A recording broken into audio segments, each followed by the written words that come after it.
Hi ಸ್ನೇಹಿತರೆ, ಎಲ್ರಿಗೂ ನಮಸ್ಕಾರ. ನಾನು ನಂಜನಾಯಕ್, ಸ್ಪರ್ಧಾ ಕರ್ನಾಟಕ ಅಕಾಡೆಮಿ ಶಿವಮೊಗ್ಗ. ಸ್ಪರ್ಧಾ ಕರ್ನಾಟಕ ಯೂಟ್ಯೂಬ್ ಚಾನಲ್ಗೆ ನಿಮಗೆಲ್ಲರಿಗೂ ಕೂಡ ಆತ್ಮೀಯವಾದ ಸ್ವಾಗತ.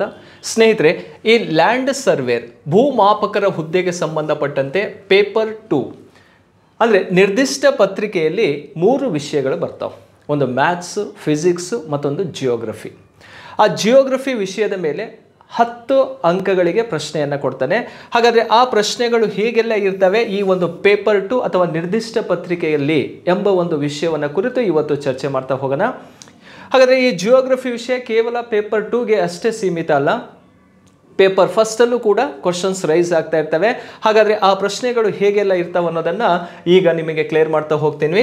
ಅದಕ್ಕಿಂತ ಮುಂಚಿತವಾಗಿ ಸ್ನೇಹಿತರೆ, ಸ್ಪರ್ಧಾ ಕರ್ನಾಟಕ ಯೂಟ್ಯೂಬ್ ಚಾನಲಿಗೆ ಯಾರು ಸಬ್ಸ್ಕ್ರೈಬ್ ಆಗಿಲ್ವೋ ದಯಮಾಡಿ ಸಬ್ಸ್ಕ್ರೈಬ್ ಆಗಿ ಬೆಲ್ ಬಟನ್ ಒತ್ತಿ ನೋಟಿಫಿಕೇಶನ್ ಪಡ್ಕೊಳ್ರಿ. ಹಾಗೆ ಪ್ರತಿದಿನ ಈ ಒಂದು ಸ್ಪರ್ಧಾ ಕರ್ನಾಟಕ ಯೂಟ್ಯೂಬ್ ಚಾನಲಲ್ಲಿ ಲ್ಯಾಂಡ್ ಸರ್ವೇರ್ ಎಕ್ಸಾಮಿಗೆ ಸಂಬಂಧಪಟ್ಟಂತಹ ಕ್ವಶನ್ ಅನಾಲಿಸಿಸ್ ಮಾಡಿರುವಂತಹ ಒಂದು ವಿಡಿಯೋಸನ್ನು ನಾವು ಅಪ್ಲೋಡ್ ಮಾಡ್ತಾನೆ ಇರ್ತೀವಿ. ಎಲ್ಲರೂ ಕೂಡ ವಾಚ್ ಮಾಡಿ. ಹಾಗೆ ಸ್ಪರ್ಧಾ ಕರ್ನಾಟಕ ಅಕಾಡೆಮಿಯ ವತಿಯಿಂದ ನಾವು ಆನ್ಲೈನ್ ಕ್ಲಾಸಸ್ಸನ್ನು ಕೂಡ ಸ್ಟಾರ್ಟ್ ಮಾಡಿದ್ದೀವಿ.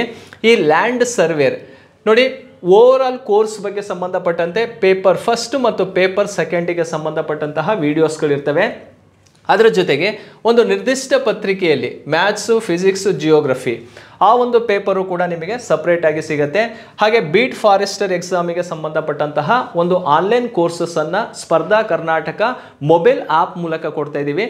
ಸೊ ಯಾರಿಗೆ ಈ ಒಂದು ಆನ್ಲೈನ್ ಕೋರ್ಸಸ್ಸನ್ನು ತೆಗೆದುಕೋಬೇಕಂತ ಇಂಟ್ರೆಸ್ಟ್ ಇರುತ್ತೋ ಪ್ಲೇಸ್ಟೋರಿಗೆ ಹೋಗಿ ಆ್ಯಪನ್ನು ಡೌನ್ಲೋಡ್ ಮಾಡ್ಕೊಂಡು ಪೇಮೆಂಟ್ ಮಾಡಿದರೆ ನಿಮಗೆ ವೀಡಿಯೋಸ್ಗಳು ಸಿಗ್ತಾ ಹೋಗ್ತವೆ. ಹಾಗಾದರೆ ಸ್ನೇಹಿತರೆ, ಈ ನಿರ್ದಿಷ್ಟ ಪತ್ರಿಕೆಯಲ್ಲಿ ಕೇಳಬಹುದಾದಂತಹ ಜಿಯೋಗ್ರಫಿ ಪ್ರಶ್ನೆಗಳು ಹೇಗಿರ್ತಾವೆ ಅನ್ನೋದನ್ನು ನೋಡ್ತಾ ಹೋಗೋಣ. ಮೊದಲನೇ ಪ್ರಶ್ನೆ ನೋಡಿ, ಪಟ್ಟಿ 1 ಮತ್ತು ಪಟ್ಟಿ 2 ಹೊಂದಿಸಿ ಅಂತ ಇದೆ. ನೋಡಿ, ಪಟ್ಟಿ 1ರಲ್ಲಿ ಹುಲಿ ಅಭಯಾರಣ್ಯ ಕಂಡುಬರುತ್ತೆ, ಪಟ್ಟಿ 2ರಲ್ಲಿ ರಾಜ್ಯಗಳನ್ನು ಕೊಟ್ಟಿದ್ದಾರೆ. ಹಾಗಾದರೆ ಪಟ್ಟಿ 1ರಲ್ಲಿರುವಂತಹ ಹುಲಿ ಅಭಯಾರಣ್ಯಗಳು ಯಾವ್ಯಾವುದು ನೋಡಿ, ದೂದ್ವಾ ಅಂತ ಒಂದು ಟೈಗರ್ ರಿಸರ್ವ್ ಕಂಡುಬರುತ್ತೆ, ಬಂಡೀಪುರ ಇದೆ, ಪೆರಿಯಾರ್, ಸರಿಸ್ಕಾ ಅಂತ ಕಂಡುಬರುತ್ತೆ. ರಾಜ್ಯಗಳನ್ನು ನೋಡಿ, ಕೇರಳ, ರಾಜಸ್ಥಾನ, ಕರ್ನಾಟಕ, ಉತ್ತರ ಪ್ರದೇಶ ಅಂತ 4 ರಾಜ್ಯಗಳನ್ನು ಈ ಒಂದು ಆಪ್ಷನಲ್ಲಿ ಇದೆ ಬಿ ಪಟ್ಟಿಯಲ್ಲಿ. ನೋಡಿ, ದೂದ್ವಾ ಇರುವಂಥದ್ದು ಯಾವ ರಾಜ್ಯದಲ್ಲಿ ಕಂಡುಬರುತ್ತೆ ಅಂದರೆ ಅದು ಉತ್ತರ ಪ್ರದೇಶದಲ್ಲಿ ಕಂಡುಬರುವಂಥದ್ದು. ಹಾಗಾದರೆ ಎರಡನೇದು ಬಂಡೀಪುರ ಅನ್ನೋಂಥದ್ದು ಎಲ್ಲಿದೆಯಪ್ಪ ಅಂದರೆ ಅದು ಕರ್ನಾಟಕದಲ್ಲಿ ಕಂಡುಬರುವಂತಹ ಹುಲಿ ಸಂರಕ್ಷಣಾ ತಾಣವಾಗಿರುತ್ತೆ. ಪೆರಿಯಾರ್ ಟೈಗರ್ ರಿಸರ್ವ್ ಇರೋದು ಕೇರಳ ರಾಜ್ಯದಲ್ಲಿ ಕಂಡುಬರುವಂಥದ್ದು. ಪೆರಿಯಾರ್ ಎಲ್ಲಿದೆ? ಕೇರಳ ರಾಜ್ಯದಲ್ಲಿ ಕಂಡುಬರುತ್ತೆ. ಹಾಗೆ ಸರಿಸ್ಕಾ ಎನ್ನುವಂಥದ್ದು ರಾಜಸ್ಥಾನದಲ್ಲಿ ಕಂಡುಬರುತ್ತೆ. ಇದಕ್ಕೆ ಸರಿಯಾದಂಥ ಉತ್ತರ ಯಾವುದು ಅಂತ ನೋಡಿದಾಗ ನೋಡಿ, ಎಗೆ 4 ಸರಿಯಾಗಿದೆ, ಎಗೆ 4 ಎಲ್ಲಿದೆ ನೋಡಿ 1ನೇ ಆಪ್ಷನಲ್ಲಿ ಕಂಡುಬರುತ್ತೆ. ನೋಡಿ, ಬಿಗೆ ಯಾವುದು ಸರಿ ಇದೆ ಅಂದರೆ 3ನೇದಿದೆ, ಬಿಗೆ 3 ನೋಡಿ 1ನೇ ಆಪ್ಷನಲ್ಲಿ ಇರೋವಂಥದ್ದು. ನೆಕ್ಸ್ಟು ಸಿಗೆ ನೋಡಿ 1ನೇದು ರೈಟ್ ಇದೆ, ಸಿಗೆ 1 ಸರಿ ಇದೆ. ಹಾಗೆ ಡಿಗೆ 2 ಸರಿ ಇದೆ. ನೋಡಿ, 1ನೇ ಪ್ರಶ್ನೆಗೆ ಸರಿಯಾದಂಥ ಉತ್ತರ ಯಾವುದಪ್ಪ ಅಂದರೆ 1ನೇದು ರೈಟ್ ಆನ್ಸರ್ ಆಗಿರುತ್ತೆ. ಓಕೆ, ನೋಡಿ ಈ ರೀತಿ ಟೈಗರ್ ರಿಸರ್ವನ್ನು ಕೊಟ್ಬಿಟ್ಟು ಮತ್ತು ಇನ್ನೊಂದು ಕಡೆ ಸ್ಟೇಟನ್ನು ಕೊಟ್ಟಿರ್ತಾನೆ, ಅದನ್ನು ನಾವು ಹೊಂದಿಸಿ ಬರಿಬೇಕಾಗತ್ತೆ. ಕ್ಲಿಯರ್ ಸ್ನೇಹಿತರೆ? ಮೊದಲನೇ ಪ್ರಶ್ನೆಗೆ ಸರಿಯಾದಂಥ ಉತ್ತರ 1 ಆಗಿರುತ್ತೆ. 2ನೇ ಪ್ರಶ್ನೆಗೆ ಹೋಗೋಣ. ಹೇಳಿಕೆಗಳನ್ನು ಗಮನಿಸಿ ಸಂಕೇತವನ್ನು ಆಧರಿಸಿ ಸರಿ ಉತ್ತರವನ್ನು ಹುಡುಕಿ ಅಂತ ಇದೆ. ಕೆಲವೊಂದು ಸ್ಟೇಟ್ಮೆಂಟನ್ನು ಕೊಟ್ಟಿದ್ದಾನೆ, 4 ಹೇಳಿಕೆಗಳಿದ್ದಾವೆ. ಆ 4 ಹೇಳಿಕೆಗಳನ್ನು ಇಟ್ಕೊಂಡು ಯಾವುದು ಸರಿಯಾಗಿದೆ ಅಂತ ಇಲ್ಲಿ ತಿಳಿಸ್ಬೇಕಾಗತ್ತೆ. ನೋಡಿ, ಭಾರತದ ಸಾಗರೋತ್ತರ ಗಡಿಯು 6100 ಕಿಲೋಮೀಟರ್ ಉದ್ದವನ್ನು ಹೊಂದಿದೆ ಅಂತ ಕೇಳಿರುವಂಥದ್ದು. ಅಂದರೆ ಭಾರತದ ಕರಾವಳಿಯ ಒಟ್ಟು ಉದ್ದ ಎಷ್ಟು ಅಂತ ಕೇಳಿದ್ದಾರೆ. ಭಾರತದ ಕರಾವಳಿಯ ಒಟ್ಟು ಉದ್ದ ಎಷ್ಟಪ್ಪ ಅಂದರೆ 6100 ಕಿಲೋಮೀಟರ್ ಅಷ್ಟು ಉದ್ದದ ಕರಾವಳಿಯನ್ನು ಭಾರತ ಹೊಂದಿದೆ. ಹಾಗಾಗಿ ಇದು ಸರಿ ಇರೋದು. 2ನೇದಕ್ಕೆ ಹೋಗೋಣ. ಭಾರತ ಪಾಕಿಸ್ತಾನ ಅಥವಾ ಆಫ್ಘಾನಿಸ್ತಾನ ಗಡಿಯನ್ನು ಡ್ಯುರಾಂಡ್ ರೇಖೆ ಎನ್ನಲಾಗುವುದು. ಅಂದರೆ ಭಾರತ ಆಫ್ಘಾನಿಸ್ತಾನದ ಗಡಿ ರೇಖೆ ಯಾವುದು ಅಂತ ಕೇಳಿರೋದು, ಅದು ಡ್ಯುರಾಂಡ್ ರೇಖೆ ಆಗಿರುತ್ತೆ. ಇದು ಕೂಡ ಸರಿಯಾಗಿರುತ್ತೆ. ಈಗ ಪ್ರೆಸೆಂಟ್ ಭಾರತ ಮತ್ತು ಆಫ್ಘಾನಿಸ್ತಾನದ ಗಡಿ ರೇಖೆ ಜೊತೆಗೆ ಪಾಕಿಸ್ತಾನ ಮತ್ತು ಆಫ್ಘಾನಿಸ್ತಾನದ ಗಡಿ ರೇಖೆನೂ ಕೂಡ ಯಾವುದಾಗಿರುತ್ತೆ? ಡ್ಯುರಾಂಡ್ ರೇಖೆ ಆಗಿರುತ್ತೆ. ಹಾಗಾಗಿ ಪಾಕಿಸ್ತಾನವನ್ನು ಕೂಡ ಆಪ್ಷನಲ್ಲಿ ತಗೊಂಡಿದ್ದಾರೆ. ನೋಡಿ, 2ನೇ ಆಪ್ಷನ್ ಕೂಡ ಏನಾಗಿದೆ, ಇದು ಸರಿ ಇರುವಂಥದ್ದು. 3ನೇದಕ್ಕೆ ಹೋಗೋಣ. ಭಾರತದ ಸಾಗರೋತ್ತರ ಗಡಿಯು ಅಂಡಮಾನ್, ನಿಕೋಬಾರ್ ಮತ್ತು ಲಕ್ಷದ್ವೀಪವನ್ನು ಸೇರಿದಂತೆ ಎಷ್ಟಿದೆ ಅಂತ ಕೇಳಿದರೆ 7,516 ಕಿಲೋಮೀಟರ್ ಇದೆ. ಇದು ಕೂಡ ಸರಿ ಇರುವಂಥದ್ದು. ಮೂರನೇ ಆಪ್ಷನ್ನು ಕೂಡ ಸರಿಯಾಗಿದೆ. ನಾಲ್ಕನೇದಕ್ಕೆ ಹೋಗೋಣ. ಪಾಕಿಸ್ತಾನದೊಂದಿಗೆ ಗಡಿ ಅಂತಿಮಗೊಳಿಸಿದ್ದು ರ್ಯಾಡ್ಕ್ಲಿಫ್ ಅವಾರ್ಡ್ನೊಂದಿಗೆ ಅಂತ ಇದೆ. ಹಾಗಾದರೆ ಡಿಗೆ ಸರಿಯಾದಂಥ ಉತ್ತರ ಯಾವುದಾಗಿರುತ್ತಪ್ಪ ಅಂದರೆ ಇದು ರೈಟ್ ಆಗಿರೋ, ಅಂದರೆ ಆಪ್ಷನ್ ಏನಾಗಿದೆ ಇದು ಕೂಡ ಸರಿಯಾಗಿದೆ. ಪಾಕಿಸ್ತಾನದೊಂದಿಗೆ ಗಡಿ ಅಂತಿಮಗೊಳಿಸೋದು ಯಾವ ರೇಖೆ ಅಂತ ಕೇಳಿದರೆ ರ್ಯಾಡ್ಕ್ಲಿಫ್. ಅಂದರೆ ಭಾರತ ಮತ್ತು ಪಾಕಿಸ್ತಾನದ ನಡುವಿನ ಗಡಿ ರೇಖೆ ಯಾವುದಂತ ಕೇಳಿರೋದು ರ್ಯಾಡ್ಕ್ಲಿಫ್ ಸರಿಯಾಗಿರುತ್ತೆ. ನಾಲ್ಕನೇ ಆಪ್ಷನ್ನು ಕೂಡ ಸರಿ ಇದೆ. ನೋಡಿ, ಒಂದು ಸರಿ ಇದೆ, ಎರಡನೇದು, 3 ಮತ್ತು 4 ಮೇಲಿನ ಎಲ್ಲವೂ ಕೂಡ ಸರಿಯಾಗಿದ್ದಾವೆ. ಹಾಗಾದರೆ ಇಲ್ಲಿ ಕೊಟ್ಟಿರೋ ಆಪ್ಷನಲ್ಲಿ ಯಾವುದು ಅಂತ ನೋಡಿದಾಗ ಡಿ ಆಪ್ಷನ್ ಸರಿ ಇದೆ. ನೋಡಿ, ಮೇಲಿನ ಎಲ್ಲವೂ ಕೂಡ ಸರಿಯಾಗಿರುವಂಥದ್ದು. ಎರಡನೇ ಪ್ರಶ್ನೆಗೆ ಭಾರತದ ಸಾಗರದ ಗಡಿ ಉದ್ದ ಎಷ್ಟಪ್ಪ ಅಂದರೆ 6100. ಭಾರತ ಆಫ್ಘಾನಿಸ್ತಾನದ ಗಡಿ ಡ್ಯುರ್ಯಾಂಡ್. ಭಾರತದ ಸಾಗರೋತ್ತರ ಗಡಿ ಅಂಡಮಾನ್ ನಿಕೋಬಾರ್ ಅಂದರೆ ದ್ವೀಪಗಳನ್ನು ಸೇರಿಸಿದ್ರೆ 7,516 ಕಿಲೋಮೀಟರ್. ಹಾಗೆ ಪಾಕಿಸ್ತಾನ ಭಾರತದ ಗಡಿ ಯಾವುದಪ್ಪ ಅಂದರೆ ರ್ಯಾಡ್ಕ್ಲಿಫ್ ಆಗಿರುತ್ತೆ. ಕೇಳಿರುವಂಥ 4 ಆಪ್ಷನ್ನು ಸರಿಯಾಗಿರೋದ್ರಿಂದ ಎರಡನೇ ಪ್ರಶ್ನೆಗೆ ಸರಿ ಉತ್ತರ ಯಾವುದಪ್ಪ ಅಂದರೆ ಡಿ ಅನ್ನೋದು ರೈಟ್ ಆಗಿರುತ್ತೆ. ಹಾಗಾದರೆ ಮೂರನೇ ಪ್ರಶ್ನೆಗೆ ಹೋಗೋಣ. ಕೆಳಗಿನ ಯಾವ ದೇಶವು ಭಾರತದ ಉತ್ತರಾಖಂಡ್, ಉತ್ತರ ಪ್ರದೇಶ್, ಪಶ್ಚಿಮ ಬಂಗಾಳ, ಬಿಹಾರ ಮತ್ತು ಸಿಕ್ಕಿಂ ರಾಜ್ಯಗಳೊಂದಿಗೆ ಸಾಮಾನ್ಯ ಗಡಿಯನ್ನು ಹೊಂದಿದೆ? ಅಂದರೆ ಯಾವ ರಾಷ್ಟ್ರ, ಇಲ್ಲಿ ಆಪ್ಷನಲ್ಲಿ ನೋಡಿ ಯಾವ್ಯಾವ ರಾಷ್ಟ್ರಗಳನ್ನು ಕೊಟ್ಟಿದ್ದಾರೆ. ಚೀನಾ, ಭೂತಾನ್, ಮಯನ್ಮಾರ್, ನೇಪಾಳ ಅಂತ ಇದೆ. ಈ 4 ರಾಷ್ಟ್ರಗಳಲ್ಲಿ ಉತ್ತರಾಖಂಡ್, ಉತ್ತರ ಪ್ರದೇಶ್, ವೆಸ್ಟ್ ಬೆಂಗಾಲ್ ಮತ್ತು ಬಿಹಾರ್, ಸಿಕ್ಕಿಂ ರಾಜ್ಯದೊಂದಿಗೆ ಗಡಿ ಹಂಚಿಕೊಂಡಿರುವಂತಹ ರಾಷ್ಟ್ರ ಯಾವುದು ಅಂತ ಕೇಳಿರುವಂಥದ್ದು. ಇದಕ್ಕೆ ಸರಿಯಾದಂಥ ಉತ್ತರ ಯಾವುದಾಗಿರುತ್ತಪ್ಪ ಅಂದರೆ ನೇಪಾಳ. ಇಲ್ಲಿ ಬಾರ್ಡರ್ ಶೇರ್ ಮಾಡ್ಕೊಂಡಿರೋದನ್ನು ನೋಡ್ಬೋದು. ಹಾಗೆ ಇದನ್ನು ನಾವು ಮ್ಯಾಪಲ್ಲೂ ಕೂಡ ಕ್ಲಿಯರ್ ಮಾಡ್ಕೋಬೋದು, ಯಾವ ರೀತಿ ಬಾರ್ಡ್ರನ್ನು ಯಾವ ಒಂದು ಸ್ಟೇಟು ಶೇರ್ ಮಾಡ್ಕೊಂಡಿದೆ ಅಥವಾ ಕಂಟ್ರಿಯೊಂದಿಗೆ ಅಂತ ನೋಡ್ಬೋದು. ಈಗ ರೈಟ್ ಇರುವಂತಹ ಆನ್ಸರ್ ನೇಪಾಳ ಇದೆಯಲ್ಲ, ಈ ನೇಪಾಳವನ್ನೇ ನೋಡೋಣ. ನೇಪಾಳದೊಂದಿಗೆ ಗಡಿ ಹಂಚಿಕೊಂಡಿರೋ ಭಾರತದ ರಾಜ್ಯ ಯಾವುದು? ಫಸ್ಟ್ ಸ್ಟೇಟ್ ನೋಡಿ ಉತ್ತರಾಖಂಡ್ ಇದೆ, ಉತ್ತರಾಖಂಡ್ ಗಡಿ ಹಂಚಿಕೊಂಡಿದೆ. ಎರಡನೇ ರಾಜ್ಯ ವೆಸ್ಟ್ ಬೆಂಗಾಲ್ ಇದೆ, ಇಲ್ಲಿ ವೆಸ್ಟ್ ಬೆಂಗಾಲ್ ಕಂಡುಬರುತ್ತೆ. ಮತ್ತು ಮೂರನೇ ರಾಜ್ಯವನ್ನು ನೋಡಿ ಬಿಹಾರ ಕಂಡುಬರುತ್ತೆ, ಬಿಹಾರನೂ ಕೂಡ ನೇಪಾಳನೊಂದಿಗೆ ಬಾರ್ಡರ್ ಶೇರ್ ಮಾಡ್ಕೊಂಡಿದೆ. ನಾಲ್ಕನೇದು ಯಾವುದಿದೆಯಪ್ಪ ಅಂದರೆ ಸಿಕ್ಕಿಮ್ಮು ಕೂಡ ಗಡಿ ಹಂಚಿಕೊಂಡಿರುವಂಥದ್ದು. ಕ್ಲಿಯರಾ? ಅದರ ಜೊತೆಗೆ ಮತ್ತೊಂದು ರಾಜ್ಯ ಯಾವ್ದು ಬರುತ್ತಪ್ಪ ಅಂದರೆ ಉತ್ತರ ಪ್ರದೇಶನೂ ಕೂಡ ಗಡಿ ಹಂಚಿಕೊಂಡಿದೆ. ಯಾರೊಂದಿಗೆ ಅಂತ ಕೇಳಿದಾಗ ಈ ಒಂದು ನೇಪಾಳ. ನೋಡಿ, ಉತ್ತರಾಖಂಡ್, ಉತ್ತರ ಪ್ರದೇಶ್, ವೆಸ್ಟ್ ಬೆಂಗಾಲ್ ಮತ್ತು ಬಿಹಾರ, ಸಿಕ್ಕಿಂ ನೇಪಾಳದೊಂದಿಗೆ ಗಡಿ ಹಂಚಿಕೊಂಡಿರೋದು. ನೆಕ್ಸ್ಟ್ ನೋಡಿ ಚೀನಾ ಅಂತ ಇದೆ. ಚೀನಾದೊಂದಿಗೆ ಗಡಿ ಹಂಚಿಕೊಂಡಿರುವಂತಹ ಭಾರತದ ರಾಜ್ಯಗಳು ಯಾವುದು? ಲಡಾಖ್ ಕೇಂದ್ರಾಡಳಿತ ಪ್ರದೇಶ ಗಡಿ ಹಂಚಿಕೊಂಡಿದೆ, ಒಂದು. Next Himachal Pradesh border share ಮಾಡ್ಕೊಂಡಿದೆ, ಎರಡನೇದು. ಮೂರನೇದು ನೋಡಿ ಉತ್ತರಾಖಂಡ್ ಗಡಿಯನ್ನು ಹಂಚಿಕೊಂಡಿದೆ, ನಾಲ್ಕನೇದು ಸಿಕ್ಕಿಂ ಇದೆ, ಐದನೇದು ಯಾವ್ದು ಕಂಡು ಬರುತ್ತೆ ಅರುಣಾಚಲ್ ಪ್ರದೇಶ್. ಚೈನಾದೊಂದಿಗೆ ಗಡಿ ಹಂಚಿಕೊಂಡಿರುವಂತಹ ಭಾರತದ ರಾಜ್ಯಗಳು. ಓಕೆ, ನೆಕ್ಸ್ಟು ಭೂತಾನ್ ಅಂತ ನೋಡಿ. ಈ ಭೂತಾನಿಗೆ ಸಂಬಂಧಪಟ್ಟಂತೆ ಯಾವ್ಯಾವುದು ಗಡಿ ಹಂಚಿಕೊಂಡಿದ್ದಾವೆ ಅಂತ ಕೇಳಿದರೆ ಇದು ಭೂತಾನ್ ರಾಷ್ಟ್ರವಾಗಿರುತ್ತೆ.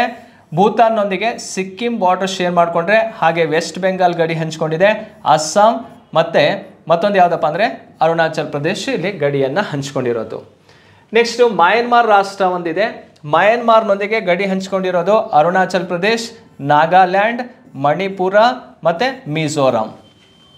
ಈ 4 ರಾಜ್ಯಗಳು ಈ ಒಂದು ಮಯನ್ಮಾರ್ ರಾಷ್ಟ್ರದೊಂದಿಗೆ ಗಡಿಯನ್ನು ಹಂಚಿಕೊಂಡಿದ್ದಾವೆ. ನೋಡಿ, ಪ್ರಶ್ನೆಗಳು ಈ ರೀತಿ ರಾಜ್ಯಗಳನ್ನು ಕೊಟ್ಟು ಯಾವ ರಾಷ್ಟ್ರದೊಂದಿಗೆ ಗಡಿಯನ್ನು ಹಂಚಿಕೊಂಡಿದೆ ಅಂತಲೂ ಕೂಡ ಕೇಳ್ತಾನೆ. ಸೊ ಈ ರೀತಿ ಪ್ರಶ್ನೆ ಬಂದರೆ ಭಾರತದ ನೆರೆಹೊರೆಯ ರಾಷ್ಟ್ರಗಳು ಏನು 7 ರಾಷ್ಟ್ರಗಳೊಂದಿಗೆ ಭಾರತ ಗಡಿಯನ್ನು ಹೊಂದಿದೆಯಲ್ಲ, ಆ 7 ರಾಷ್ಟ್ರಗಳೊಂದಿಗೆ ಯಾವ್ಯಾವ ರಾಜ್ಯಗಳು ಬಾರ್ಡ್ರನ್ನು ಶೇರ್ ಮಾಡ್ಕೊಂಡಿದ್ದಾವಂತ ಇಲ್ಲಿ ನಾವು ತಿಳ್ಕೊಬೇಕಾಗತ್ತೆ.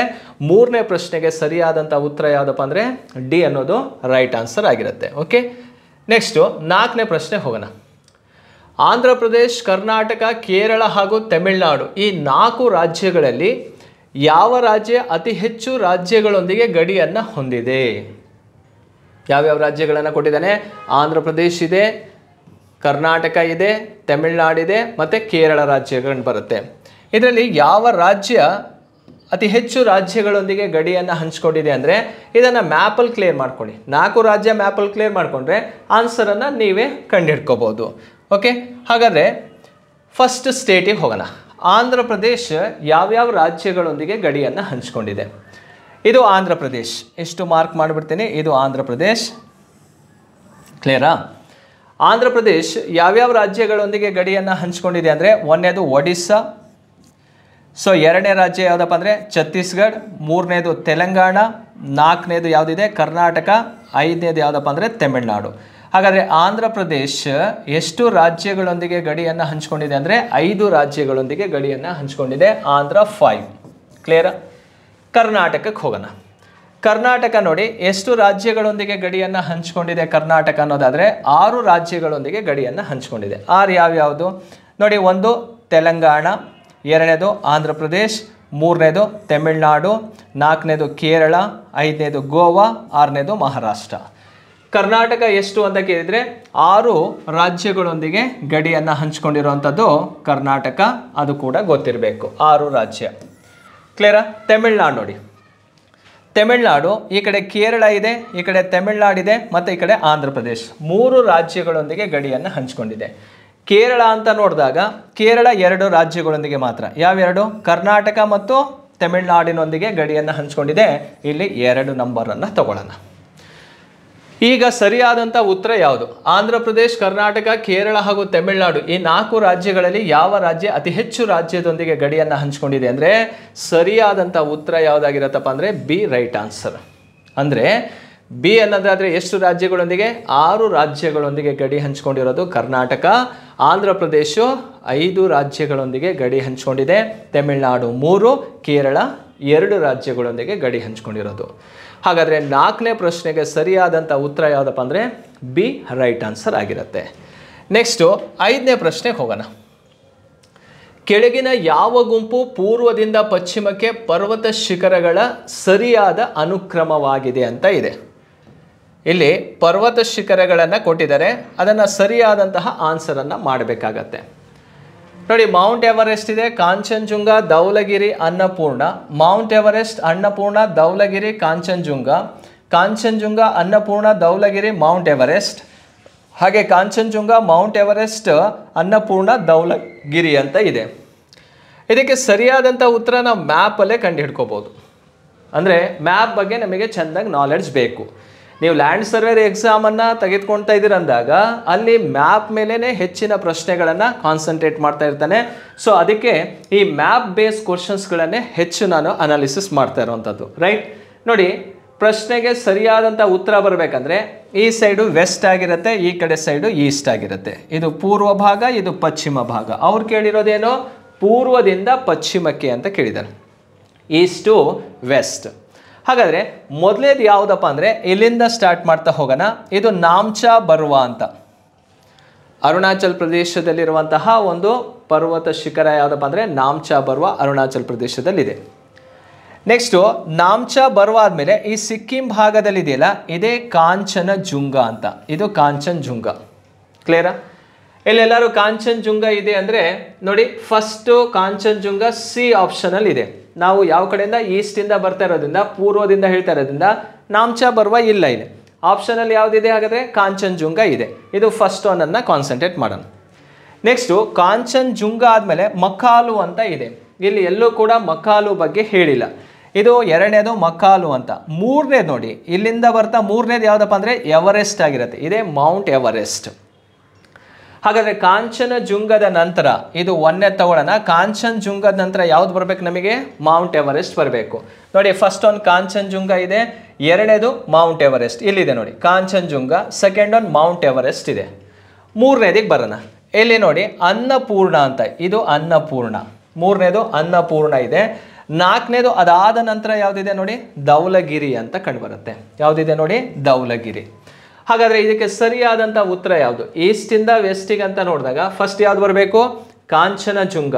ಎರಡನೇದು ಮೌಂಟ್ ಎವರೆಸ್ಟ್. ಮೂರನೇದು ಅನ್ನಪೂರ್ಣ. ನಾಲ್ಕನೇದು ಯಾವುದು? ಧೌಲಗಿರಿ ಅಂತ. ಈ 4 ಪೀಕುಗಳನ್ನು ನಾವು ಈ ಒಂದು ಮಹಾ ಹಿಮಾಲಯದಲ್ಲಿ ನೋಡ್ತೀವಿ. ಹಾಗಾದರೆ ಈ ಮಹಾ ಹಿಮಾಲಯದಲ್ಲಿ ಕಂಡುಬರುವಂತಹ ಇತರೆ ಪೀಕುಗಳು ಯಾವುದು? ನೋಡಿ, ಈ ಉತ್ತರಾಖಂಡ ರಾಜ್ಯದಲ್ಲಿ, ಭಾರತದ ಉತ್ತರಾಖಂಡ ರಾಜ್ಯದಲ್ಲಿ ನಂದಾದೇವಿ ಅಂತ ಕಂಡುಬರುತ್ತೆ, ಮತ್ತೊಂದು ಕಾಮೇಟ್ ಅಂತ ಕಂಡುಬರುತ್ತೆ. ಈ ನಂದಾದೇವಿ ಮತ್ತು ಕಾಮೆಟ್ ಇರುವಂಥದ್ದು ಯಾವ ಸ್ಟೇಟಲ್ಲಿ ಅಂತ ಕೇಳಿದರೆ ಉತ್ತರಾಖಂಡ್ ರಾಜ್ಯದಲ್ಲಿ ಕಂಡುಬರುವಂತಹ ಪೀಕ್ಗಳಾಗಿರ್ತವೆ. ಅದು ಗ್ರೇಟ್ ಹಿಮಾಲಯ ಅಥವಾ ಮಹಾ ಹಿಮಾಲಯದಲ್ಲಿ ಕಂಡುಬರುವಂತಹ ಪರ್ವತ ಶಿಖರಗಳು. ಹಾಗೆ ಈ ಒಂದು ಜಮ್ಮು ಕಾಶ್ಮೀರ ಭಾಗದಲ್ಲಿ ನಂಗಾ ಪರ್ವತ ಅಂತ ಇದೆ. ನಂಗಾ ಪರ್ವತ ಜಮ್ಮು ಕಾಶ್ಮೀರ ಭಾಗದಲ್ಲಿ ಕಂಡುಬರುವಂಥದ್ದು. ಸಿಕ್ಕಿಂನಲ್ಲಿರೋದು ಯಾವುದು? ಕಾಂಚನಜುಂಗ. ನಾಮ್ಚಾ ಬರ್ವಾ ಎಲ್ಲಿದೆಯಪ್ಪ ಅಂದರೆ ಅರುಣಾಚಲ ಪ್ರದೇಶದಲ್ಲಿ ಕಂಡುಬರುವಂಥದ್ದು. ಇವೆಷ್ಟು ಕೂಡ ಭಾರತದಲ್ಲಿದ್ದಾವೆ ಮತ್ತು ನೇಪಾಳ ಭಾಗದಲ್ಲೂ ಕೂಡ ಕಂಡುಬರೋದನ್ನು ನೋಡ್ಬೋದು. ಹಾಗಾದರೆ 5ನೇ ಪ್ರಶ್ನೆಗೆ ಈಸ್ಟಿಂದ ವೆಸ್ಟಿಗೆ ಅಂತ ಕೇಳಿದರೆ ಕಾಂಚನಜುಂಗ, ಮೌಂಟ್ ಎವರೆಸ್ಟ್, ಅನ್ನಪೂರ್ಣ ಮತ್ತು ಧೌಲಗಿರಿ ಅನ್ನುವಂಥದ್ದು ಸರಿಯಾದಂತಹ ಉತ್ತರವಾಗಿರುತ್ತೆ. ಓಕೆ ಸ್ನೇಹಿತರೆ, ನೆಕ್ಸ್ಟ್ 6ನೇ ಪ್ರಶ್ನೆ ಹೋಗೋಣ. ಭಾರತದ ಸರ್ವೋಚ್ಚ ಪರ್ವತ ಶಿಖರ ಯಾವುದು? Highest mountain peak in India ಅಂತ. ಭಾರತದಲ್ಲಿ ಅತಿ ಎತ್ತರವಾದಂತಹ ಪರ್ವತ ಶಿಖರ ಯಾವುದು ಅಂತ ಕೇಳಿದರೆ ಇಲ್ಲಿ ಮೌಂಟ್ ಎವರೆಸ್ಟ್ ಅಂತ ಇದೆ. ಎರಡನೇದು ಮೌಂಟ್ K2 ಅಂತ ಇದೆ, ಗಾಡ್ವಿನ್ ಆಸ್ಟಿನ್. ಕಾಂಚನಜುಂಗ ಇದೆ, ಮೌಂಟ್ ಅಬು ಅಂತ ಕಂಡು ಬರುತ್ತೆ. ನೋಡಿ, ಇದಕ್ಕೆ ಸರಿಯಾದಂಥ ಉತ್ತರ ಯಾವುದು ಅಂತ ನೋಡಿದಾಗ, ಸರಿಯಾದಂಥ ಉತ್ತರವನ್ನು ನೋಡೋದಾದರೆ ಮೌಂಟ್ ಎವರೆಸ್ಟ್ ಇದೆಯಲ್ಲ, ಇದು ಪ್ರಪಂಚದ ಅತಿ ಎತ್ತರವಾದ ಪರ್ವತ ಶಿಖರ. ವರ್ಲ್ಡ್ ಹೈಯೆಸ್ಟ್ ಮೌಂಟೇನ್ ಪೀಕ್ ಯಾವುದಪ್ಪ ಅಂದರೆ ಮೌಂಟ್ ಎವರೆಸ್ಟ್ ಆಗಿರುತ್ತೆ. ಕ್ಲಿಯರಾ? ಪ್ರಪಂಚದ ಅತಿ ಎತ್ತರವಾದಂತಹ ಪರ್ವತ ಶಿಖರ ಮೌಂಟ್ ಎವರೆಸ್ಟ್. ಈ ಮೌಂಟ್ ಎವರೆಸ್ಟ್ ನೇಪಾಳ ಮತ್ತು ಟಿಬೆಟ್ ಗಡಿಯಲ್ಲಿ ಕಂಡುಬರುತ್ತೆ. ಇದರ ಎತ್ತರ ಎಷ್ಟಿದೆಯಪ್ಪ ಅಂದರೆ 8,4848.86 ಮೀಟರ್ ಅಷ್ಟು ಎತ್ತರವನ್ನು ಹೊಂದಿದೆ. ಇದು ವರ್ಲ್ಡ್ ಹೈಯೆಸ್ಟ್ ಮೌಂಟೇನ್ ಪೀಕ್ ಆಗಿರುತ್ತೆ, ಮೌಂಟ್ ಎವರೆಸ್ಟ್. ಕ್ಲಿಯರಾ? ನೆಕ್ಸ್ಟ್ ನೋಡಿ, ಮೌಂಟ್ K2 ಅಂತ ಇದೆ. ಮೌಂಟ್ K2 ಇದೆ ಅಲ್ಲ, ಇದು ಭಾರತದ ಅತಿ ಎತ್ತರವಾದ ಪರ್ವತ ಶಿಖರ. Highest mountain peak in India ಅಂತ ಕೇಳಿದರೆ ಅದು K2 ಆಗಿರುತ್ತೆ. K2 8,611 ಮೀಟರ್ ಅಷ್ಟು ಎತ್ತರವನ್ನು ಹೊಂದಿದೆ. ಇದು second highest peak in world ಅಂತ ಕರಿತೀವಿ. ಅಥವಾ ಭಾರತದ ಅತಿ ಎತ್ತರವಾದಂತಹ ಪರ್ವತ ಶಿಖರ ಯಾವುದಪ್ಪ ಅಂದರೆ K2 ಅಥವಾ ಗಾಡ್ವಿನ್ ಆಸ್ಟಿನ್ ಅಂತ. ನೆಕ್ಸ್ಟ್ ನೋಡಿ, ಕಾಂಚನಜುಂಗ ಇದೆಯಲ್ಲ, ಇದು ಸಿಕ್ಕಿಂ ರಾಜ್ಯದಲ್ಲಿ ಕಂಡುಬರುವಂಥದ್ದು. ಎಲ್ಲಿದೆ ಇದು? ಸಿಕ್ಕಿಂ ರಾಜ್ಯದಲ್ಲಿ ಕಂಡುಬರುತ್ತೆ. ಈ ಒಂದು K2 ಇದೆಯಲ್ಲ, ಲಡಾಖಲ್ಲಿ ಕಂಡುಬರುತ್ತೆ. ಎಲ್ಲಿರುವಂಥದ್ದು? ಅದು ಲಡಾಖಲ್ಲಿ. ಕಾಂಚನಜುಂಗ ಇದೆಯಲ್ಲ, ಸಿಕ್ಕಿಂ ರಾಜ್ಯದಲ್ಲಿ ಕಂಡುಬರುತ್ತೆ. ಈ ಒಂದು ಪೀಕ್ ಇಂಪಾರ್ಟೆಂಟ್ ಏನಪ್ಪ ಅಂದರೆ ನೋಡಿ, ಭಾರತದಲ್ಲಿ ಯಾವುದೇ ವಿವಾದದಲ್ಲಿ ಇಲ್ಲದೆ ಇರುವ ಅತಿ ಎತ್ತರವಾದಂತಹ ಒಂದು ಪರ್ವತ ಶಿಖರ ಯಾವುದು? ಯಾವುದೇ ಡಿಸ್ಪ್ಯೂಟ್ ಇರಬಾರ್ದು. ಹೈಯೆಸ್ಟ್ ಪೀಕ್ ಯಾವುದು ಅಂತ ಕೇಳಿದರೆ ಇಂಡಿಯಾದಲ್ಲಿ ಅದು ಕಾಂಚನಜುಂಗ ಆಗಿರುತ್ತೆ. ಓಕೆ, ಸೊ ಯಾವ ಸ್ಟೇಟಲ್ಲಿರೋದು? ಸಿಕ್ಕಿಮಲ್ಲಿದೆ. ಬಟ್ ವರ್ಲ್ಡಲ್ಲಿ ಥರ್ಡ್ ಹೈಯೆಸ್ಟ್ ಮೌಂಟೇನ್ ಪೀಕ್, ಪ್ರಪಂಚದ 3ನೇ ಅತಿ ಎತ್ತರವಾದ ಪರ್ವತ ಶಿಖರ ಯಾವುದಪ್ಪ ಅಂದರೆ ಕಾಂಚನಜುಂಗ. ಫಸ್ಟ್ ಯಾವುದು? Mount Everest. Second K2. Third one ಯಾವುದಪ್ಪ ಅಂದರೆ ಕಾಂಚನಜುಂಗ ಆಗಿರುತ್ತೆ. ಹಾಗಾದರೆ ಮೌಂಟ್ ಅಬು ಅನ್ನುವಂಥದ್ದು ಏನು? ಈ ಮೌಂಟ್ ಅಬು ಇದೆಯಲ್ಲ, ಇಲ್ಲಿ ಹಿಲ್ ಸ್ಟೇಷನ್, ಇದು ಗಿರಿಧಾಮ. ಎಲ್ಲಿ ಕಂಡುಬರುತ್ತೆ? ಇದು ರಾಜಸ್ಥಾನದಲ್ಲಿ ಕಂಡುಬರುತ್ತೆ. ರಾಜಸ್ಥಾನದಲ್ಲಿ ಕಂಡುಬರುವಂತಹ ಒಂದು ಗಿರಿಧಾಮವೇ ಮೌಂಟ್ ಅಬು ಆಗಿರುತ್ತೆ. ಈ ಮೌಂಟ್ ಅಬುವಿನಲ್ಲಿ ಅಥವಾ ಅರಾವಲಿ ಬೆಟ್ಟದಲ್ಲಿ ಕಂಡುಬರುವಂತಹ ಒಂದು hill station Mount Abu. Aravalli ಬೆಟ್ಟದಲ್ಲಿ ಹೈಯೆಸ್ಟ್ ಪೀಕ್ ಯಾವುದಪ್ಪ ಅಂದರೆ ಗುರು ಶಿಖರ್ ಅಂತ. ಈ ಗುರು ಶಿಖರ್ ಇದೆಯಲ್ಲ, ಅರಾವಲಿ ಬೆಟ್ಟದಲ್ಲೇ ಅತಿ ಎತ್ತರವಾದಂತಹ ಒಂದು ಪರ್ವತ ಶಿಖರ ಆಗಿರುತ್ತೆ. ಅರಾವಲಿ ಬೆಟ್ಟದಲ್ಲಿರೋ ಹಿಲ್ ಸ್ಟೇಷನ್ ಯಾವುದಪ್ಪ ಅಂದರೆ ಮೌಂಟ್ ಅಬು. ಹಾಗಾದರೆ ಕೇಳಿರುವಂಥ ಪ್ರಶ್ನೆಗೆ ಸರಿಯಾದಂಥ ಉತ್ತರ ಯಾವುದಪ್ಪ ಅಂದರೆ ಬಿ ಅನ್ನೋದು ರೈಟ್ ಆನ್ಸರ್ ಆಗಿರುತ್ತೆ, ಮೌಂಟ್ K2 ಅಂತ. ಅದರ ಲೊಕೇಶನನ್ನು ಕೂಡ ನಾವಿಲ್ಲಿ ನೋಡ್ಬೋದು ಎಲ್ಲಿದೆ ಅಂತ. ನೋಡಿ, ಮೌಂಟ್ K2 ಲೊಕೇಶನ್ ಯಾವುದು ಅಂತ ನೋಡಿದಾಗ ಇದೇ ಭಾಗದಲ್ಲಿ ಕಂಡುಬರುತ್ತದು. ಮೌಂಟ್ K2 ಇದೆ, ಮೌಂಟ್ K2 ಲಡಾಖಲ್ಲಿ ಕಂಡುಬರುವಂಥದ್ದು. ರೈಟ್? ಇದು ಯಾವ ಶ್ರೇಣಿಯಲ್ಲಿದೆಯಪ್ಪ ಅಂದರೆ ಇದು ಕಾರಕೋರಂ ಶ್ರೇಣಿಯಲ್ಲಿ ಕಂಡುಬರುತ್ತೆ. ಕಾರಕೋರಂ ಶ್ರೇಣಿಯಲ್ಲಿ ಕಂಡುಬರುವಂತಹ ಒಂದು ಪೀಕೆ ಮೌಂಟ್ K2 ಅಂತ. ಓಕೆ, 6ನೇ ಪ್ರಶ್ನೆಗೆ ಸರಿಯಾಗಿರುವಂಥ ಉತ್ತರ ಬಿ ಆಗಿರುತ್ತೆ. ನೆಕ್ಸ್ಟ್ ಪ್ರಶ್ನೆ ಹೋಗೋಣ. 10 ಡಿಗ್ರಿ ಚಾನಲ್ ಯಾವುದನ್ನು ಪ್ರತ್ಯೇಕಿಸುತ್ತದೆ? 10 ಡಿಗ್ರಿ ಚಾನಲ್ ಯಾವುದನ್ನು ಸಪ್ರೇಟ್ ಮಾಡುತ್ತೆ ಅಂತ ಕೇಳಿರುವಂಥದ್ದು. ಆಪ್ಷನಲ್ಲಿ ನೋಡಿ, ಶ್ರೀಲಂಕಾ ಮತ್ತು ಭಾರತ, ಮಯನ್ಮಾರ್ ಮತ್ತು ಭಾರತ, ಇಂಡೋನೇಷಿಯಾ ಮತ್ತು ನಿಕೋಬಾರ್, ಮತ್ತು ಅಂಡಮಾನ್ ಮತ್ತು ನಿಕೋಬಾರ್ ಅಂತ ಇದೆ. ಇದಕ್ಕೆ ಸರಿಯಾದಂಥ ಉತ್ತರ ಯಾವುದಪ್ಪ ಅಂದರೆ ಅಂಡಮಾನ್ ಮತ್ತು ನಿಕೋಬಾರ್ ದ್ವೀಪವನ್ನು ಪ್ರತ್ಯೇಕಿಸುವಂತಹ ಒಂದು ಚಾನಲ್ ಯಾವುದಪ್ಪ ಅಂದರೆ ಅದು 10 ಡಿಗ್ರಿ ಚಾನಲ್. ಎರಡನ್ನು ಕೂಡ ಸಪ್ರೇಟ್ ಮಾಡುತ್ತೆ. ಹಾಗಾದರೆ ಆ 10 ಡಿಗ್ರಿ ಚಾನಲನ್ನು ನಾವು ಮ್ಯಾಪಲ್ಲಿ ನೋಡೋದಾದರೆ ಇದೇ 10 ಡಿಗ್ರಿ ಚಾನಲ್. ಇಲ್ಲಿದೆಯಲ್ಲ, ಇದೇ 10 ಡಿಗ್ರಿ ಚಾನಲ್ ಇದು. ಸೊ ಈ ಕಡೆ ಇರುವಂಥ ಐಲ್ಯಾಂಡ್ ಯಾವುದಪ್ಪ ಅಂದರೆ ಅಂಡಮಾನ್, ಈ ಭಾಗದಲ್ಲಿರೋದು ಯಾವುದು ನಿಕೋಬಾರ್ ದ್ವೀಪ ಕಂಡುಬರುತ್ತೆ. ಇವೆರಡನ್ನ ಪ್ರತ್ಯೇಕಿಸುವಂತಹ ಒಂದು ಕಾಲುವೆಯೇ 10 ಡಿಗ್ರಿ ಚಾನಲ್ ಅಂಡಮಾನ್ ಮತ್ತು ನಿಕೋಬಾರ್ ದ್ವೀಪವನ್ನು ಸಪ್ರೇಟ್ ಮಾಡುತ್ತೆ. ಶ್ರೀಲಂಕಾ ಮತ್ತು ಭಾರತವನ್ನು ಪ್ರತ್ಯೇಕಿಸುವಂಥದ್ದು ಯಾವುದಪ್ಪ ಅಂದರೆ ಪಾಕ್ ಜಲಸಂಧಿ ಅಂತ. ಪಾಕ್ ಜಲಸಂಧಿ, ಪಾಲ್ಕ್ ಸ್ಟ್ರೈಟ್ ಅಥವಾ ಗಲ್ಫ್ ಆಫ್ ಮನ್ನಾರ್ ಖಾರಿ. ಮನ್ನಾರ್ ಖಾರಿ ಅನ್ನುತ್ತಾ ಏನಿದೆಯಲ್ಲ, ಇದು ಭಾರತ ಮತ್ತು ಶ್ರೀಲಂಕಾದ ನಡುವೆ ಕಂಡುಬರುವಂತಹ ಒಂದು ಬಾರ್ಡರ್ ಲೈನ್ ಆಗಿರುತ್ತೆ, ಪಾಕ್ ಜಲಸಂಧಿ ಅಥವಾ ಗಲ್ಫ್ ಆಫ್ ಮನ್ನಾರ್ ಅಂತ. ಹಾಗೆ ಈ ಒಂದು ಅಂಡಮಾನ್ ನಿಕೋಬಾರಲ್ಲೇ ಮತ್ತೊಂದು ಡಂಕನ್ ಪ್ಯಾಸೇಜ್ ಅಂತ ಕಂಡುಬರುತ್ತೆ. ಇಲ್ಲಿ ನೋಡಿ, ಡಂಕನ್ ಪ್ಯಾಸೇಜ್ ಅಂತ. ಈ ಡಂಕನ್ ಪ್ಯಾಸೇಜು ದಕ್ಷಿಣ ಅಂಡಮಾನ್ ಮತ್ತು little Andaman, south Andaman and little Andaman ಅನ್ನು ಸಪರೇಟ್ ಮಾಡುವಂಥ ಒಂದು ಕಡಲಗಾಲುವೆ ಪ್ಯಾಸೇಜ್ ಯಾವುದು ಅಂತ ಕೇಳಿದರೆ ಅದು ಡಂಕನ್ ಪ್ಯಾಸೇಜ್ ಆಗಿರುತ್ತೆ. ಇದು ಕೂಡ ಅಂಡಮಾನ್ ನಿಕೋಬಾರ್ ಭಾಗದಲ್ಲಿ ಕಂಡುಬರುವಂಥದ್ದು. ಕೇಳಿರುವಂತಹ ಪ್ರಶ್ನೆಗೆ ಸರಿ ಉತ್ತರ ಯಾವುದಪ್ಪ ಅಂದರೆ ಡಿ ಅನ್ನೋದು ರೈಟ್ ಆಗಿರುತ್ತೆ. ನೆಕ್ಸ್ಟ್ 8ನೇ ಪ್ರಶ್ನೆಗೆ ಹೋಗೋಣ. ಯಾವ ಪ್ರದೇಶವು ಬೇಸಿಗೆಯಲ್ಲಿ ಮೊದಲ ಮಾನ್ಸೂನನ್ನು ಪಡೆಯುತ್ತದೆ? ಮೊದಲು ಮಾನ್ಸೂನ್ ಪಡೆಯುವಂಥದ್ದು ಪಶ್ಚಿಮ ಘಟ್ಟಗಳು, ಪೂರ್ವ ಘಟ್ಟಗಳು, ಹಿಮಾಲಯನೋ, ಗಂಗಾ ಬಯಲು ಅಂತ ಇದೆ. ಇದಕ್ಕೆ ಸರಿಯಾದಂಥ ಉತ್ತರ ಯಾವುದಪ್ಪ ಅಂದರೆ ಪಶ್ಚಿಮ ಘಟ್ಟಗಳು ಫಸ್ಟ್ ಮಾನ್ಸೂನನ್ನು ಪಡೆಯುವಂಥದ್ದು ಭಾರತದಲ್ಲಿ. ಈ ಭಾರತದಲ್ಲಿ ಬರುವಂತಹ ಮಾನ್ಸೂನ್ ಮಾರುತಗಳಿದಾವಲ್ಲ, 2 ರೀತಿ ಮಾನ್ಸೂನನ್ನು ನೋಡ್ತೀವಿ. ಒಂದು ನೈಋತ್ಯ ಮಾನ್ಸೂನ್ ಮಾರುತ ಮತ್ತು ಇನ್ನೊಂದು ಈಶಾನ್ಯ ಮಾನ್ಸೂನ್ ಮಾರುತ. ನಾರ್ತ್ ಈಸ್ಟ್ ಮಾನ್ಸೂನ್ ಅಂತೇಳಿ ಈ ಭಾಗದಿಂದ ಬರೋದು ನಾರ್ತ್ ಈಸ್ಟ್, ಮತ್ತು ಈ ಕಡೆ ಸೌತ್ ವೆಸ್ಟ್ ಮಾನ್ಸೂನ್. ಇದನ್ನು ನೈಋತ್ಯ ಮಾನ್ಸೂನ್ ಮಾರುತ ಅಂತ ಕರಿತೀವಿ. ಆ ನೈಋತ್ಯ ಮಾನ್ಸೂನ್ ಮಾರುತಗಳು ಬೀಸ್ತಾವಲ್ಲ, ಭಾರತದಲ್ಲಿ ಮೊದಲು ಯಾವ ರಾಜ್ಯಕ್ಕೆ ಬರುತ್ತಪ್ಪ ಅಂತ ಕೇಳಿದರೆ ಅದು ಕೇರಳ ರಾಜ್ಯ ಮೊದಲು ಪಡೆಯುವಂಥದ್ದು ಮಳೆ. ಕೇರಳ ರಾಜ್ಯ ಅಂದರೆ ಯಾವ ಘಾಟಲ್ಲಿರೋದು? ವೆಸ್ಟರ್ನ್ ಘಾಟ್ಸಲ್ಲಿ ಕಂಡುಬರುತ್ತೆ, ಪಶ್ಚಿಮ ಘಟ್ಟಗಳ ಭಾಗ. ಇದು ಪಶ್ಚಿಮ ಘಟ್ಟಗಳ ಭಾಗ ಮೊದಲು ಮಾನ್ಸೂನಿಂದ ಮಳೆಯನ್ನು ಪಡೆಯುತ್ತೆ. ಹಾಗಾದರೆ ಫಸ್ಟ್ ಸ್ಟೇಟ್ ಯಾವುದಪ್ಪ ಅಂದರೆ ಕೇರಳ ಯಾವಾಗ ಮಳೆ ಪಡೆಯುತ್ತೆ ಅಂದರೆ ಜೂನ್ 1ನೇ ತಾರೀಕು ಕೇರಳದಲ್ಲಿ ಮಳೆ ಆಗತ್ತೆ. ಹಾಗಾದರೆ ಭಾರತದಲ್ಲಿ ಮೊದಲು ಮಳೆ ಪಡೆಯುವಂತಹ ಕೋಸ್ಟಲ್ ಯಾವುದು? ಯಾವ ಕೋಸ್ಟಲ್ ಫಸ್ಟ್ ರೈನ್ಫಾಲ್ ಆಗತ್ತೆ ಅಂತ ಕೇಳಿದರೆ ಮಲಬಾರ್ ಕೋಸ್ಟಲ್ ಮೊದಲು ಮಳೆ ಪಡೆಯುತ್ತೆ. ಮಲಬಾರ್ ಕರಾವಳಿ ಎಲ್ಲಿದೆ ಅಂತ ಕೇಳಿದರೆ ಕೇರಳ ರಾಜ್ಯದಲ್ಲಿ ಕಂಡುಬರುವಂಥದ್ದು. ಸೊ ಈ ರೀತಿಯಾಗಿ ಫಸ್ಟ್ ಮಾನ್ಸೂನ್ ಎಲ್ಲಿಂದ ಎಂಟ್ರಿ ಆಗತ್ತೆ ಅಂತ ಕೇಳಿದರೆ ನೋಡಿ, ಯಾವ ಪ್ರದೇಶವು ಬೇಸಿಗೆಯಲ್ಲಿ ಮೊದಲ ಮಾನ್ಸೂನನ್ನು ಪಡೆಯುತ್ತೆ ಅಂದರೆ ಪಶ್ಚಿಮ ಘಟ್ಟ. ಇದು ಓವರ್ ಆಲ್ ಏರಿಯಾ. ರಾಜ್ಯವಾರು ಕೇಳಿದಾಗ ಯಾವ ಸ್ಟೇಟಲ್ಲಿ ಫಸ್ಟ್ ಮಾನ್ಸೂನ್ ಬರೋದು? ಕೇರಳ ರಾಜ್ಯ. ಯಾವ ಕೋಸ್ಟಲ್ ಅಂತ ಕೇಳಿದರೆ ಮಲಬಾರ್ ಕೋಸ್ಟಲ್ಗೆ ಫಸ್ಟ್ ಮಾನ್ಸೂನ್ ಎಂಟ್ರಿ ಆಗುತ್ತೆ. ಇಡೀ ಭಾರತಕ್ಕೆ ಅತಿ ಹೆಚ್ಚು ಮಳೆಯನ್ನು ಸುರಿಸೋದು ಯಾವ ಮಾರುತಗಳು ಅಂತ ಕೇಳಿದರೆ ಮಾನ್ಸೂನ್ ಮಾರುತಗಳಿಂದ ಭಾರತಕ್ಕೆ ಹೆಚ್ಚು ಮಳೆಯಾಗತ್ತೆ. ಓಕೆ, ಸೊ ಇದು 8ನೇ ಪ್ರಶ್ನೆಗೆ ಎ ಅನ್ನೋದು ಸರಿ ಉತ್ತರವಾಗಿರುತ್ತೆ. 9ನೇ ಪ್ರಶ್ನೆಗೆ ಹೋಗೋಣ. ಕೆಳಗಿನ ಯಾವ ರಾಜ್ಯ ಪಶ್ಚಿಮಾತ್ಯ ಅಡಚಣೆಗಳಿಂದ ಮಳೆಯನ್ನು ಪಡೆಯುತ್ತದೆ ಅಂತ ಇದೆ? ವೆಸ್ಟರ್ಲಿ ಡಿಸ್ಟರ್ಬೆನ್ಸ್ ಅಂತ ಕರೆಯೋದು, ಪಶ್ಚಿಮದ ಅಸ್ತವ್ಯಸ್ತ ಅಂತ ಕರೀತಾರೆ. ಹಾಗಾದರೆ ಪಶ್ಚಿಮದ ಅಸ್ತವ್ಯಸ್ತ ಅಂದರೆ ಏನು? ಇಲ್ಲಿ ಪಂಜಾಬ, ಪಶ್ಚಿಮ ಬಂಗಾಳ, ಕೇರಳನ, ಗುಜರಾತ್ ಅಂತ 4 ಆಪ್ಷನ್ ಇದೆ. ಇದಕ್ಕೆ ಸರಿಯಾದಂಥ ಉತ್ತರ ಯಾವುದು ಅಂತ ಕೇಳಿದರೆ ಪಂಜಾಬ್ ಮಳೆಯನ್ನು ಪಡೆಯುತ್ತೆ. ಯಾವುದರಿಂದ? ವೆಸ್ಟರ್ಲಿ ಡಿಸ್ಟರ್ಬೆನ್ಸಿಂದ. ಹಂಗಂದರೆ ಏನು ಅಂತ ಅರ್ಥ ಮಾಡ್ಕೊಳ್ಳಿ. ಪಶ್ಚಿಮದ ಅಸ್ತವ್ಯಸ್ತ ಅಂದರೆ ಏನು ನೋಡಿ, ಈ ಭಾಗವನ್ನು ಅಬ್ಸರ್ವ್ ಮಾಡಿ. ಇದು ಮೆಡಿಟರೇನಿಯನ್ ಸಿ.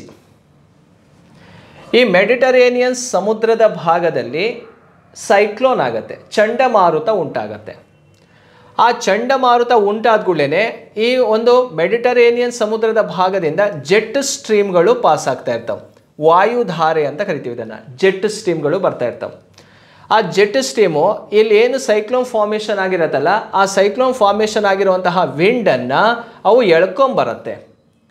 ಆ ಎಳ್ಕೊಂಬಂದು ನೋಡಿ ಭಾರತದ ಈ ಭಾಗಕ್ಕೆ ಮಳೆಯನ್ನು ಸುರಿಸುತ್ತೆ. ಅರ್ಥ ಆಯ್ತಲ್ಲ? ಹಾಗಾಗಿ ಇದನ್ನು ವೆಸ್ಟರ್ಲಿ ಡಿಸ್ಟರ್ಬೆನ್ಸ್ ಅಂತ ಕರೆಯುವಂಥದ್ದು. ಎಲ್ಲಿ ಸೈಕ್ಲೋನ್ ಆಗ್ತಾ ಇದೆ?